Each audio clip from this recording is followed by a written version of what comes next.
Chapter 7. The Gift Rejected. "Ouch, ouch, stop pulling," cried SHOO-FLY. "You don't need to pull my hair out by the roots. Now, I'll do the rest myself." Beck went away and left her. SHOO-FLY was in a hurry. She seemed always to be in a hurry.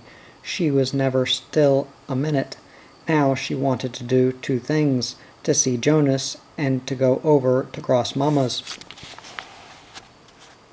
She could comb her own hair. She'd show Beck she could do it herself. She parted her hair down the back. She made a tight twist over each ear, then coiled the long hair into two coils in the back and rolled them in a knot. She fastened it with hairpins. She looked in the mirror over the sink. It looked fine. Ma'am came and said, "Good, you can do it yourself from now on. No more braids. You're not a little girl any longer. You must learn to sew too." "Och, but ma'am, I want to." "You can use the sewing machine today," said ma'am. "You can't learn any younger." SHOO-FLY sat down at the sewing machine. Sewing was hard work. She had to guide the cloth, turn the wheel with her hand, and press the treadle with her feet. Everything at once. It was not easy to do. Ma'am had cut out SHOO-FLY's new Sunday dress. It was a deep, rich blue-green, a real Amish peacock, her favorite color. Ma'am allowed a deep hem in the skirt, and she put tucks in the upper part of the long sleeves. Because SHOO-FLY was growing so fast, the dress had to last a long time. SHOO-FLY was sewing up the seams. It was to be a grown-up dress, SHOO-FLY's first. It would not button in the back like a little girl's dress. It would be pinned in front. It would have a flat, loose, rounded flap in the back, with pleats in the skirt beneath. She would get a black cape to wear on her shoulders to match her black apron, and a new black bonnet too. Ma'am was making it for her. All this meant she was no longer a little girl. It was worth a lot of jabs from the needles and broken threads and rethreading just to get a new outfit like this. "Wow," cried SHOO-FLY. "I almost sewed my finger again." "Try to be more careful," said ma'am. "You pressed the treadle too hard," said Beck. "Take it easy. Don't be in such a hurry." But she was in a hurry. She wanted to get out and see Jonas, and she wanted to go over to Grossmama's. Why did she have to stay in and sew? Beck was sewing too. Ma'am had two sewing machines, one for herself and the other for the girls to learn on. SHOO-FLY knew that the Zoops had 4 machines, because they had 8 girls. Ma'am was saving her egg money to get a third machine. Not an electric, of course, for the Amish do not have electricity. But ma'am said she needed an automatic, the kind that would make buttonholes and fancy stitches and sewed backwards. Bib was doing the cooking and housework so ma'am could sew. The Amish buy no ready-made clothes, so there was plenty of sewing to do for Dat and the boys, and for the 5 girls and herself. All the girls were to get new Sunday dresses, so they could take their old ones for school. The boys were to get new suits, so the sewing room was a busy place. Hayfork and Sammy crawled about on the floor. They were playing bears and chasing each other. They crawled in under SHOO-FLY's sewing machine and out again. She kicked them each time they went through. They went out the door onto the porch, dragging things behind them. SHOO-FLY heard them teasing the pet crow outside. "Hand me the scissors," said Beck. "Scissors? I haven't had the scissors," said SHOO-FLY. "Where are they then?" The scissors were gone, and no one could find them. SHOO-FLY heard the crow cawing outside. Jackie was calling her to come. First she would go to Grossmama's, because Great Grossmama was there. She wanted to show them her new glass dish. Then she would hunt up Jonas. She had been trying to see Jonas ever since her trip to town. She wanted to see him alone and to give him the harmonica, but whenever she saw him, he was always off in a rush. He came in the house to eat, then rushed out and away. He did not tease her or call her pet names any more. If she could only see him alone, SHOO-FLY got up from her chair. "Don't you run away now," said Beck. "Just look at all the snipples on the floor to clean up. Go get the broom and dustpan." SHOO-FLY gave the floor a lick and a promise. Then she went flying out the door. Jackie flew down to her shoulder. He must be hungry. She ran to the barn and got him a handful of grain. She must feed him to keep him from flying off for good. She slipped up to her room through the kitchen and brought down the box with her new glass dish. Great Grossmama had come for a visit at Grossmama's.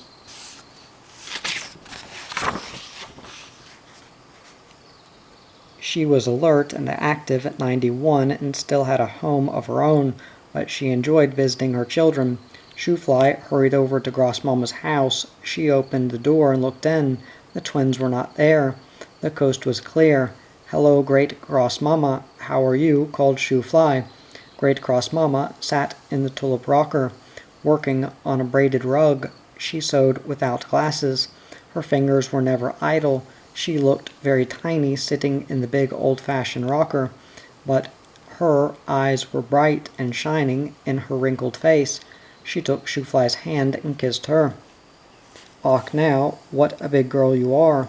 Too heavy for me to hold. Soon a young lady you will be, that's for sure." SHOO-FLY told her that she could now comb her own hair and that her new bonnet was to be black, and her dress was to have a lepli in back and be pinned in front. "Just like a woman," said Great Grossmama, cackled with laughter. "Then there's one thing more you need." She reached into her sewing basket and picked up a bright-colored pincushion and gave it to SHOO-FLY. "For your pins," she said. "I will make another one to match. You must have a pair just for fancy." "Oh, thank you, Great Grossmama," said SHOO-FLY. The pincushion had a star design cross-stitched in wool in bright blue and gay cerise. It had a ruffled lace border edge. It was beautiful. "A girl must always be careful with pens," said Great Grossmama. "Do not drop one. When you see a pen, pick it up. A girl needs many pens, at least 15 to dress properly, 5 for your dress, 5 for your apron, and 5 for your cape." "Och, but Great Grossmammy," SHOO-FLY hesitated. Should she speak or not? "Why do we have to pin our dresses? Why can't we use buttons like other people?" "Och now, you an Amish girl and don't know that," said Great Grossmama. "A little girl can have buttons on the back of her dress where she cannot see them, but when she grows up she has pins in front. Why? To keep humble, to avoid false pride. We are the plain people. We eat plain. We live plain. We dress plain to show that our hearts are not set on the things of this world, but above. We are Amish. These things we have always done, so we will always do." She turned to her work. "I will finish this rug and give it to you. It will be for your bedroom, something to remember me by." There was a hush in the room. "Thank you, Great Grossmama," said the girl in a low voice. After a while she opened her box. She brought out the pink glass dish and said it was a present from Aunt Susanna. She held the dish up to the light. It shone like the setting sun. It had a wavy, ruffled, open-work edge, as if it were made of lace. Great Grossmama admired it. "Keep it carefully," she said. "You will soon be starting a marriage chest. There you will keep things for your home you will have some day. You are growing fast. It won't be long now." She leaned back in her rocker, closed her eyes, and dozed off. The conversation had tired her. Then Grossmama called her. "Come and help me, Susie." Grossmama was making schnitz. Ma'am always said drying apples was Grossmama's job. SHOO-FLY could not escape. Grossmama put a paring knife in her hand, and before she knew it, she was busy peeling and cutting apples. Grossmama sat beside her working too. Each apple had to be cut into schnitz or eighths. "Do we have to do the whole bushel?" asked SHOO-FLY.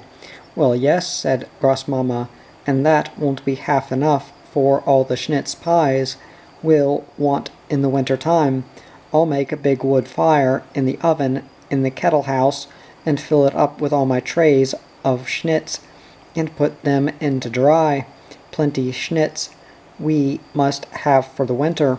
They talked softly so they would not disturb great Grossmama. SHOO-FLY peeled steadily until her hand began to get tired. "All my meadow teas are dried already," Grossmama went on. "Peppermint, spearmint, sage, alfalfa. Soon the attic will be full. What would we do without our teas? Alfalfa for arthritis, catnip tea for crying babies, and boneset for colds. I kept all my children well and strong with meadow teas. Who needs to run to the drug store? No, the old remedies are best." SHOO-FLY was tired of peeling. It would soon be time for Aunt Susanna to come home from work. She glanced at the clock. It was time for supper, and she hadn't seen Jonas yet. "I've got to go now," she said. "I've got to go set the table." This time Grossmama made no objections. SHOO-FLY picked up her box and went out. She took the box up to her bedroom and hid it under her bed. She put the new harmonica in the pocket under her apron and ran downstairs. Bib was cooking supper. The twins were out of sight, and the little boys were building with blocks on the kitchen floor. Bib called, "Did you take Ma'am's scissors? Ma'am wants you to look for her scissors. She can't find them." But SHOO-FLY was already outside. Ma'am and Beck and Rags had gone out for milk. The coast was clear. Where was Jonas? He must still be at the carriage shop. She ran out the lane as fast as she could go. Yes, the door was still open, and she heard pounding on metal. Was Dat still there working? Didn't he know it was time to stop and go help with the milking? She crept in quietly. She heard a murmur of voices. It didn't sound like Dat's hearty voice at all, nor like Uncle Chris, who always shouted. The voices were low and quiet, and the pounding was a soft thudding. What was going on? She slipped in past the broken-down buggies, past the extra wheels and shafts and new tops and seats. The door to the forge room at the back was partly open. She peeped in. There he was, Jonas at last. Dat was not there. He must have gone back to help with the milking after all. Someone was with Jonas, and it was not Dat. It was Bill Ferguson. He and Jonas were pounding something at the forge. They were talking in low voices. Och, it was terrible. He shouldn't be seeing Bill Ferguson all the time. They must be planning to run away. SHOO-FLY did not make a sound, but suddenly Jonas looked up and saw her. Anger, like a black cloud, moved across his face and flashed in his dark eyes. "Get out," he yelled. "You get out of here." Bill Ferguson jumped guiltily. SHOO-FLY turned and ran, bumping into wheels and axles as she went. "What are you always tagging after me for?" shouted Jonas. "Why can't you leave me alone for a minute?" SHOO-FLY left the carriage shop in a hurry. Jonas had often teased her and sometimes been angry with her, but not like this. Never before like this. She shook with fear. What had she done? Why was he so angry? She started back down the lane, then returned. She went to the corner of the carriage shop and waited. Whatever the boys were doing, they stopped. She heard Bill Ferguson say he had to go. They came out of the shop, and Jonas closed the outside doors. "Next week, then," he called to Bill, who went off down the road. Then Jonas started on a run for home. He passed by SHOO-FLY without seeing her. She tried to catch up. "Jonas, she called. "Wait for me. Wait for me, Jonas. I've got something for you." Jonas. Jonas heard her and stopped dead in his tracks. He waited till she came up.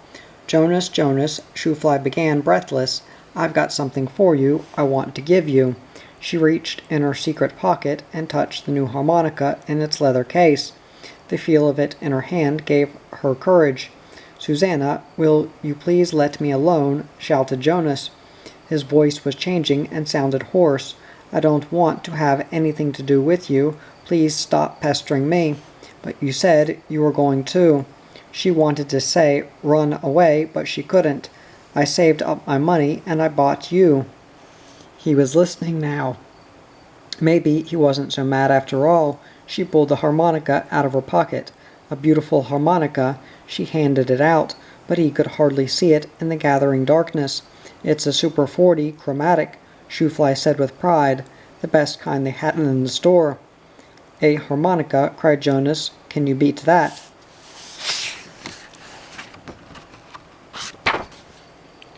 You went and bought me a harmonica. He could not believe it.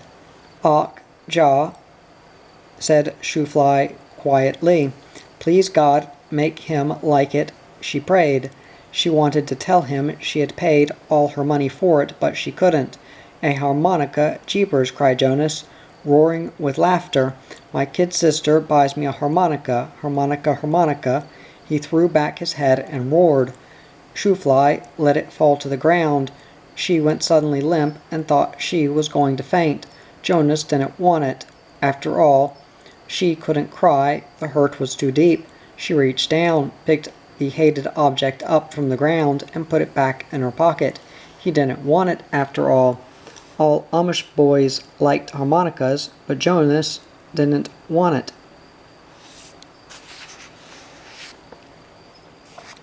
Oh, Jonas, she managed to say, I don't want you to run away. The words made him angry again. Run away? Who said I'm going to run away? He blustered. Young lady, just don't you start making up things about me and getting me in trouble. He leaned over and shook his finger in her face. What I do is none of your business, understand? Yes, Jonas, said SHOO-FLY in a whisper. He ran on ahead of her, back toward the barn. SHOO-FLY walked slowly. She could not think. She could not feel. Her world had turned upside down. When she was halfway home, she stopped. She ran swiftly across the field. She took the new harmonica out of her pocket and looked at it. She took it out of its case. She threw it as hard as she could towards the creek. She thought she heard it splash in the water. She threw the case after it. She never wanted to see it again. The trees were bare now, and a cold wind was blowing. Winter would soon be here. Then she walked home, and the world was all anger and pain and disappointment and sadness. The next morning, Uncle Chris put his head in at the back door. They were just finishing breakfast. The corn is ready for husking, he said. The ears are falling over. That means it needs husking. We want to get it in before snow flies. Let's beat Uncle Dave. Am I going to have any helpers? Me, me, me, cried the children. The little boys ran and climbed all over Uncle Chris. After school then, he shouted, don't forget. So corn husking began. Every day after school, they all put on their oldest but warmest clothes and hurried out to the field. Dad closed his carriage shop and came too. He did not want to miss the fun. Corn husking was a sort of winter picnic. It was always a family affair. SHOO-FLY went along, just one in the big crowd. She did not want to be alone now. She did not want to see Jonas or talk to him. He never looked at her any more. It was a comfort to be surrounded by all the family, to hear them jabbering and teasing and frolicking. She wanted to forget her own thoughts. Nobody noticed how sad and quiet she was, or how often she came near to tears. Dat, Beck, Bib, Mam, and Aunt Emma each took a row of their own. Reuben and Pumpkin took a row together, and SHOO-FLY and Puddin' another. Jonas drove the wagon, and they all picked and threw the ears over the sides. Bang, bang, bang went the corn, hitting the empty wagon box. Uncle Chris came behind with the binder, cutting the corn, ready for putting it into shocks. Pretzel was there too, running everywhere and barking. The older girls talked about school and lessons and repeated things the other girls said. Mam and Aunt Emma talked about remedies for colds. A flock of pheasants roamed over the cut part of the field. The small boys ran to chase them. Crows flew overhead, cawing madly. Was Jackie with them? SHOO-FLY wondered. She fed him every day, and he still liked to talk to her. The first few days it was fun out in the cornfield. Then the cold wind began to blow down from the north, and it was hard to keep warm. In late afternoon there was little or no heat from the sun, and many days were cloudy. The children lagged behind and could not be hurried. "Come on now, let's sing," cried Mam one day. Each one his favorite song. They all began to sing. "Row, row, row your boat, old Black Joe, my Bonnie lies over the ocean," and "Polly Wolly Doodle" rang out over the field. The singing warmed cold bodies, but made the work go slower. SHOO-FLY asked for "Oh Susanna," and everybody laughed, but they sang it with gusto. On the very last day a dark cloud arose, and the sky grew black. Then a misty dampness filled the air. SHOO-FLY's fingers began to freeze. She could not work any more. She slumped behind, letting the little puddin' get ahead. She did not care if they all got ahead.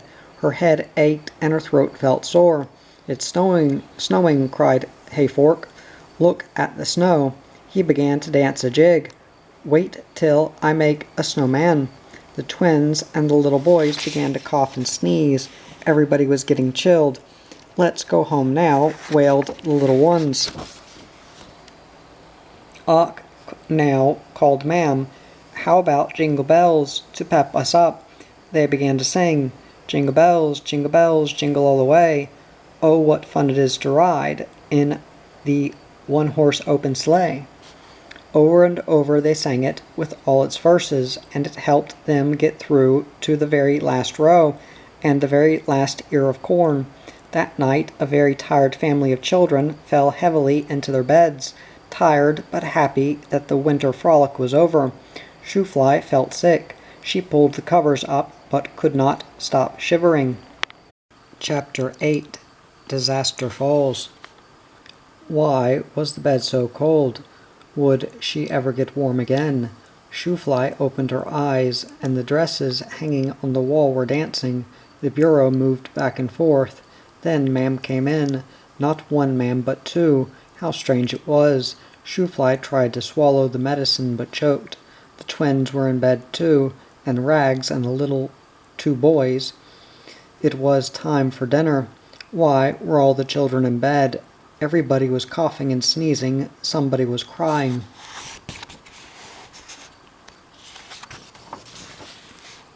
Was this a dream, or was this the hospital? Where were Beck and Bib? Why didn't they help Mam? They must be upstairs. Were they sick too? Mam stayed upstairs a long time. She did not come when SHOO-FLY called. Jonas had a bad cough. Where was he now? Had he stopped coughing or gone away? Oh, that's right. Jonas ran away, and it was all SHOO-FLY's fault. She must get up and stop him. How could she stop him? A car, there's a man to buy eggs. The twins were shouting. Why couldn't they keep still? They had jumped out of bed, stepped over SHOO-FLY, run to the window and looked out. They rushed back to bed again. They kept on shouting. "He's bringing a big box in the house," cried Pumpkin. "He's bringing us a present," cried Puddin'. "Land sakes," said Mam. "Why does he have to come now when I have my hands so full?" SHOO-FLY knew now. It must be the mystery man from Massachusetts. She never wanted to see him again. There he was at the back door knocking. Mam let him in, and he boomed a cheerful hello. He said he had not made up his mind about a horse yet, but he had brought a little present for his sweethearts. The twins jumped up and down on the bed. SHOO-FLY bounced up and down with them. They could hear the man talking. "What's the matter?" he asked. "Is something wrong?" "I'm running a hospital," said Mam. "All the children are sick in bed. We had to husk the corn, and they all caught colds. The man looked in the bedroom and waved at the twins. I'm not afraid of germs, he bragged. He hauled the big box into the kitchen and took off the covering. The twins danced around on SHOO-FLY's bed. They jumped over the boy's bed, where sick Reuben, Hayfork, and Sammy were sleeping. They could not wait any longer. They ran out into the kitchen in their nightgowns. "Oh, the doll house!" cried Pumpkin. "The doll house that Gross-Dotty Yotter made," Puddin' clapped her hands.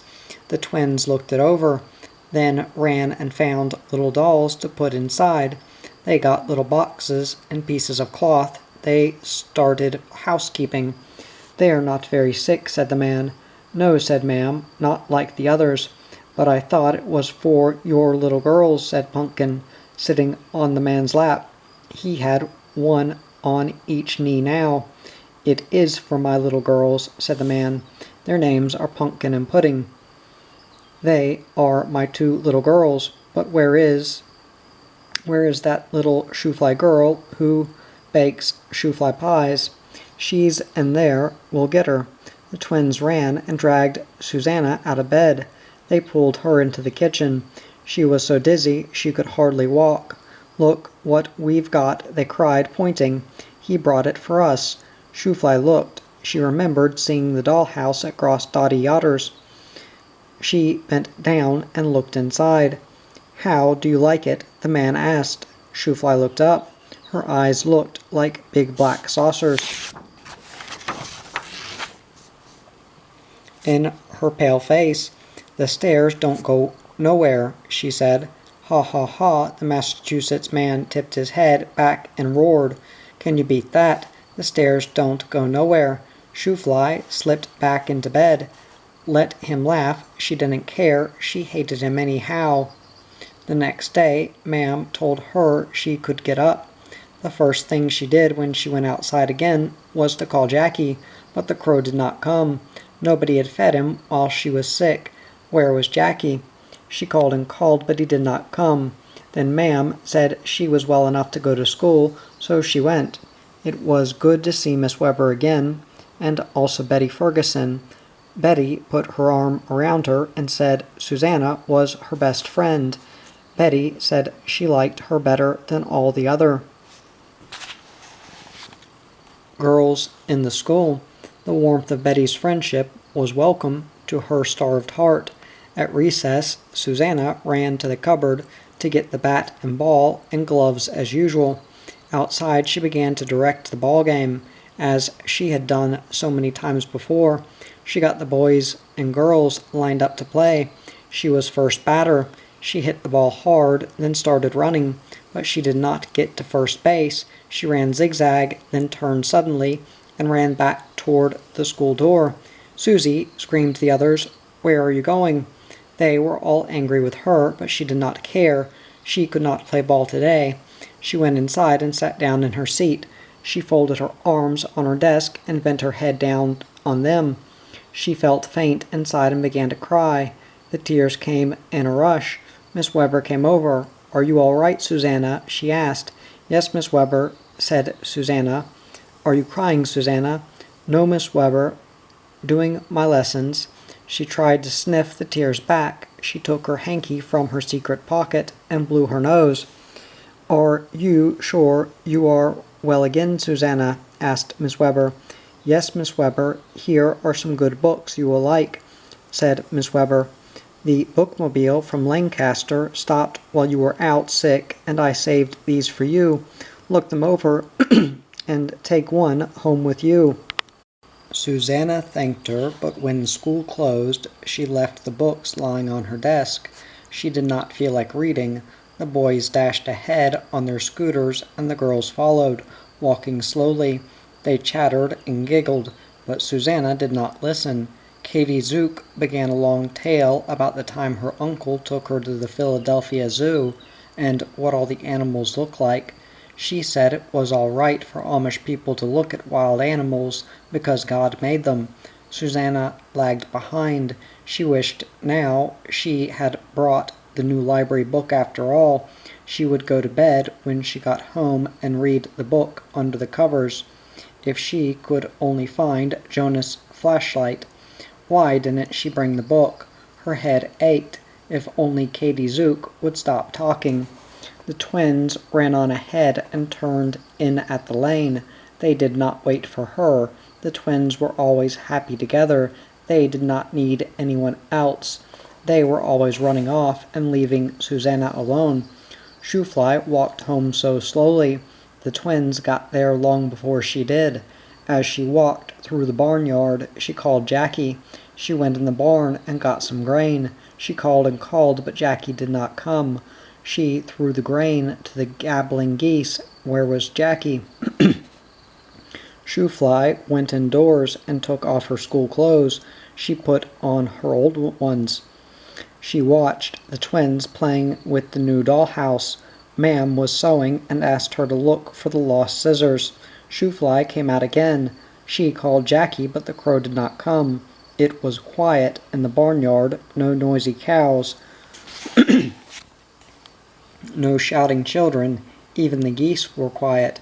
They did not know that their days were numbered, that they would be butchered, dressed, and sold to be roasted, or that they would be canned for meat to be eaten on a cold winter day. The barnyard was so quiet, it was like the calm before a storm.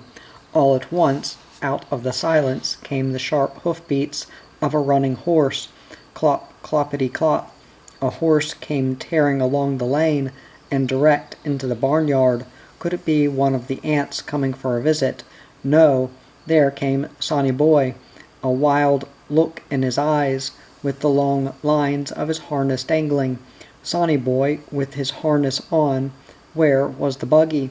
Sonny Boy, the nice old tame Grossmama horse. Where was Grossmama's buggy? And where was Grossmama?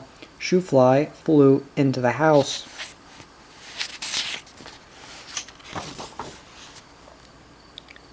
Ma'am, ma'am, look, she pointed out the window. Sonny Boy. What, where? Cried Ma'am. She was combing her hair. Out the window she saw the horse and knew that something had happened. The next minute her long hair was coiled and pinned in a knot. She ran out the door. SHOO-FLY followed her. I told Grossmama buggies are dangerous, but Ma'am did not hear.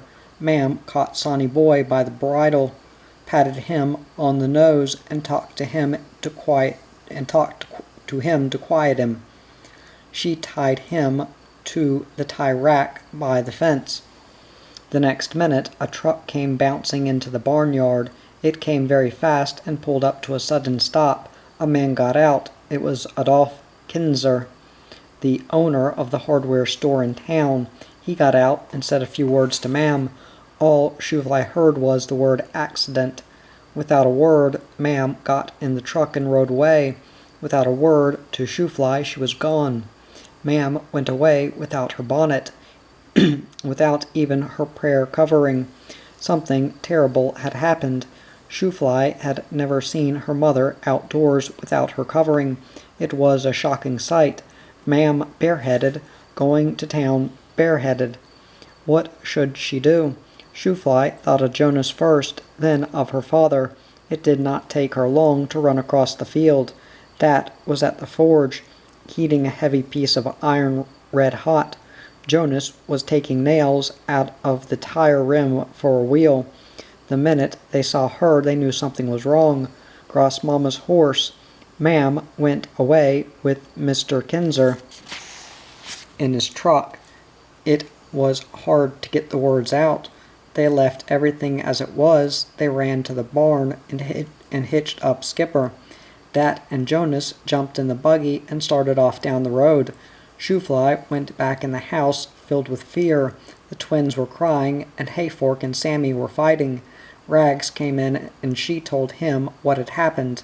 Rags wasted no time in warrior tears. Rags behaved like a little man. We better do the chores, he said. But where are Bib and Becky? Why don't they come? Asked SHOO-FLY. Let's start the milking, said Rags. You feed the cows, and I'll get the milk pails. I'll help too, said Henry. Give me the hay fork. They went to the barn and Hayfork was true to his nickname. He took the big hayfork and pitched hay like a man, while the others milked the cows. Rags poured the milk into cans, and he fed the barn cats. The mother cat, Becky Green-Eyes, came, and all the others. Out in the barnyard, SHOO-FLY called Jackie again, but the crow did not come. What had happened to Jackie? Jackie must be lost. Maybe he was in trouble somewhere, but SHOO-FLY could not go looking for him now. The little children came running out crying. She went in the kitchen and made cold soup for them. She broke bread into little pieces and poured milk over it. She opened a can of peaches and poured them in. How strange it was without Dad and Mam, and without Jonas and the big girls. Why didn't they come home? Then she remembered they were to go straight from school to Uncle Chris's to help Aunt Emma with her schnitzing. They had planned to stay all night. Without them, SHOO-FLY was the oldest girl and had to be responsible. It was not easy because all the time fear clutched at her heart, fear for her beloved little Grossmama. The children dried their tears and sat down to eat. While they ate, SHOO-FLY could hear the big clock ticking. She had never noticed how loudly it ticked before. How long would they have to wait for news of Grossmama? It began to grow dark. "Can you light the lamp?" asked Rags. "Not the gas lamp," said SHOO-FLY. "I'm afraid to pump it up. It might explode." Rags found a kerosene lamp and a match. He lighted the wick, put the chimney back on, and set it on the table. When it smoked, he turned the wick down lower. The lamp threw a yellow glow over the supper table. It lighted up the faces of the little ones. It showed how dirty their faces were. SHOO-FLY had forgotten to tell them to wash up before they ate. She forgot to tell them to pray too. What would Mam say if she knew? SHOO-FLY could not eat. Something had happened to Grossmama. Her horse had come home without her. Where was Grossmama and Dat and Mam? The poor old crow was gone too. SHOO-FLY felt like crying, but held back her tears. If she cried, the little ones would cry too, and she was ashamed to worry about the crow when Grossmama was in trouble. They waited a long time. They waited, but nobody came. Then Rags helped her put the children to bed. The next morning, SHOO-FLY learned the worst. Grossmama was in the hospital. She had been taken in an ambulance. They did not know how badly she was hurt. She had some broken ribs and cuts and bruises. Aunt Susanna was staying at the hospital with her. The accident happened on the highway. No one knew just how. Evidently, Grossmama had started to make a left turn when a car came up unexpectedly. The car hit the buggy, knocking Grossmama out on the ground. The horse reared and plunged, tore loose, and ran down the road. It had happened near the hardware store, and Mr. Kinzer, an old friend of Grossmama's, had called the ambulance that took Grossmama to the hospital. He had taken Aunt Susanna there too. Dat and Mam went to the hospital but found Grossmama too shaken up to talk. They were all thankful she was still alive. Jonas brought the buggy home, what was left of it. SHOO-FLY went over to the carriage shop to see it. It was just a little pile of kindling wood. She started to ask Jonas about it. Then she saw that he had on his Sunday clothes. He was going somewhere. "Where are you going, Jonas?" she asked, but he would not answer. Now Grossmama's house was empty. It was cold too, with the fires out, and dark in the evenings with no lamps lit. SHOO-FLY went in every day to water Grossmama's houseplants. It made her sad to go in. She missed Grossmama badly. Every day Dat went to see Grossmama at the hospital. One day, when he came back, he shook his head. She was not making the progress she should. "The doctor says it's her age, but she's only 68, said Mam. "We'll both go tomorrow," said Dat. "I want you to see what you think." Next day, when they went, they took Beck and Bib with them. Mam left supper instructions for SHOO-FLY written on a paper. "Food is in pans on back of stove. Potatoes, gravy, beans. Warm it up." It sounded easy. I'll make a surprise, said SHOO-FLY. She made the little one stay in the bedroom until the meal was ready. She decided to make this a very special supper. It might help to make Grossmama well. She looked in the bottom drawer of Mam's bureau and got out her prettiest bedspread, the one with the big purple dahlias on it. She spread it on the table for a tablecloth. She went over to Grossmama's house and up the dark, spooky back stairs to the still darker good room. She had to feel around to find what she was looking for. 2 beautiful bay candles with flowers painted on them, standing in 2 pink glass candlesticks. They were Aunt Susanna's. The gift shop lady had given them to her. SHOO-FLY knew that Aunt Susanna wanted Grossmama to get well as much as anybody did. She would not mind having them used in a good cause. Back in the kitchen, SHOO-FLY set the candlesticks in the center of the table and lighted them. Supper was ready, so she went to the sideboard in the front room and brought out Mam's prettiest serving dishes. She served the warmed-up food in them. She put the bread on the best and biggest turkey platter. Now everything was ready. She called the children in from the other room. Are your hands and faces clean? Yes, yes. How surprised they were to see the kitchen looking so fancy. Goody, goody, cried Pumpkin. It's a party, said Puddin'. At the back door she called Jonas and Rags to come. Rags came in without Jonas. Didn't he know it was time for supper? The food was getting cold. They sat down and folded their hands. But we can't pray till Jonas comes, said SHOO-FLY. We're going to pray God to make Grossmama well. They waited a while, getting hungrier and hungrier. Then Jonas came banging in. He thumped down into Dat's place and growled, What's going on here anyway? SHOO-FLY and the children dropped their eyes and prayed silently. Jonas had to pray too. Oh God, prayed SHOO-FLY, make Grossmama well, and please make Jonas be nice to me again. Then they began to eat. Jonas reached for a potato with his fork, but he could not stick in it. He picked the potato up in his hand. It still had the skin on. He looked at it closely. He cut it with his knife. This potato is not cooked, he cried. It's raw. Who cooked this supper anyhow? I did, said SHOO-FLY. I did just what Ma'am said. She wrote it on paper. Food is in pans, warm it up. That's what I did. Potato need boiling, said Jonas, disgusted. Do you expect us to eat raw food? Then he noticed the table. What's this? What kind of a fancy tablecloth is this? And where did you get candles? What's going on here? Am I seeing straight, or did I dream all this up? Och, Jonas, don't be mad, begged SHOO-FLY. It's pretty, cried Pumpkin. It's just for fancy. We like it, said Puddin'. It's a sort of party to make Grossmama well. It don't do any harm, said Rags quietly. Hayfork and Sammy began to tussle with each other. SHOO-FLY tried to explain. I thought we'd have a special supper, and pray God to make Grossmama well and bring her home again. But Jonas was not listening. I've got all the milking to do. He stalked out the back door. What had happened to Jonas? He was like a different person. He used to be a friend, but now SHOO-FLY could not understand him at all. After he left, SHOO-FLY began to clear the table. She must get things back before Ma'am returned. Even the twins began to be nervous. They kept running to the window to see if the horse and buggy had come in the backyard. When SHOO-FLY folded up the quilt, she saw that Sammy had spilled a puddle of gravy on it. She tried to wash it off, but it left a bad stain.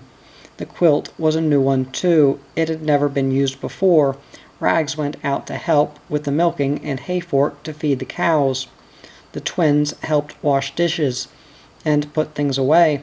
The supper party was not much of a success, but at least they had prayed a good prayer for Grossmama. Even if Jonas didn't like it, SHOO-FLY hoped God was listening. She went out to look for her crow. There, beside the barn, she heard Jonas' radio going. He was playing it very loudly, as if he did not care who heard it. She held her ears. It was jazz. Then the radio was turned off, the boys had come in, and the little ones were safe in bed by the time Mam and Dat returned. The news was good. Grossmama was better. She was going to get well. SHOO-FLY smiled to herself. The prayer had helped, but the days that followed were lonesome ones, with Grossmama's house empty and cold and dark, and the pet crow gone. Every day SHOO-FLY called, but he never came. Every day after school she looked for him. Whenever she saw a flock of crows, she called him by name. She wanted her pet more than ever. She wanted to have something to love that belonged to her. She searched the fields.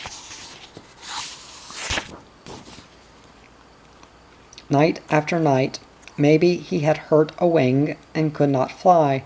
She would find him and bind up his wing, feed him and teach him to fly again. She asked everybody, but no one had seen the crow. One afternoon she went over to the Fergusons. Maybe they had seen the crow. Maybe Betty had fed it and it had stayed there. SHOO-FLY's hopes rose as she ran up to their door. The room was bright with electric lights. The Fergusons were just getting up from their dining room table. They were laughing and joking. "You should have come sooner, Susanna," said Miss Ferguson, "so you could have eaten with us." "We had blackbird pot pie for supper," said Betty. "Oh boy, wasn't it delicious." "What?" asked SHOO-FLY. "What did you say?" "Don't you know," said Betty, 24 blackbirds baked in a pie." "Blackbirds?" asked SHOO-FLY. Betty went on. Down came a blackbird and pecked off her nose. "But he didn't get it, did he?" cried Mr. Ferguson, laughing. Betty put her hand over her nose. "No, not this time." SHOO-FLY was still puzzled. It was some English joke she did not understand. "I don't know what you are talking about," she said. Betty explained. "A mean old blackbird was forever stealing Mommy's clothespins." SHOO-FLY's heart skipped a beat. She was right. The crow had been here, and dropping her nice clean washing down in the mud. Betty went on. She could hardly talk for laughing. "So when that mean old blackbird came down once too often on the clothesline, it was just too much, so Daddy shot it." SHOO-FLY's face went white, and Mommy said it was probably tough, but she thought she could tenderize it in her pressure cooker. So she put it in a pot pie, and Daddy said we'd eat it, so we. SHOO-FLY turned away, and Betty noticed something was wrong. "Wait a minute," she said. "I was just joking. We didn't have blackbird pie at all. That was just a joke. Daddy's always joking. It was chicken pot pie, really." SHOO-FLY turned back. She might as well know the truth. "But the bird on the clothesline," she began.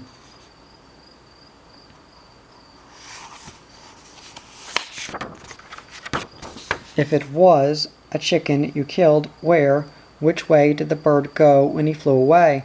"Oh," cried Betty, "I told you it didn't fly away. Daddy shot it and buried it." SHOO-FLY turned quickly, but before she had gone 2 steps, she had to vomit. Miss Ferguson came and caught her. "Why, honey, you're sick," she cried. She tried to lead her to a couch to lie down, but SHOO-FLY broke away. She ran to the door. She could not get away fast enough. At the door she stopped and looked back. Her eyes were big and dark in her thin little face. Her throat was sore and her head ached, but the hurt in her heart was worse than either of these. "You killed my pet," she said. "My pet crow Jackie. That's why I couldn't find him." "Your pet?" cried Mr. Ferguson, astonished. "Did you have a pet crow?" "How could I know it was your pet? I didn't even know you had one." "Betty knew it," said SHOO-FLY. "But I didn't know it would ever come over here," said Betty. "You knew it took clothespins away and let the clothes drop." Betty hung her head. "I didn't think," she said. Mr. Ferguson looked at Miss Ferguson, and now he wasn't joking any more. It was Susanna's pet crow. Betty ran to her father and cried out, "Daddy, you killed Susanna's pet crow." They all looked at each other in dismay, but all the regret could not bring the crow back to the little girl who loved it so much.